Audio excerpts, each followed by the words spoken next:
Osibye munaffe nkwebaza nnyo gy'otuusizaako engalo n'okulabukedde TV ku Monday nga 15 mwezi ogwokutaano nkujjukiza enteekateeka ya Parish Development Model ya Territorial Government okwejja mu bwavu kale nitwekole mu family wakati we 13 olwettanira enteekateeka eno okusobola okugoba obwavu. Nze kuteesa jojulira muzikadde kagataliiko nfuufu kantandike nabikulu ebigalimu.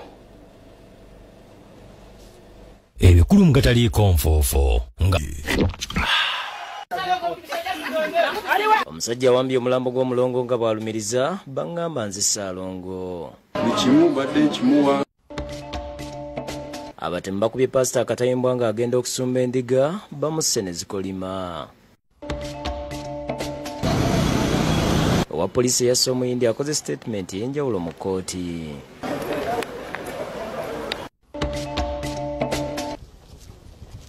Akabaate ku mugga Katonga engeri abantu gye basaabalamu etiisa. Buli muntu kamujjako omutwalo pe kimutwalo.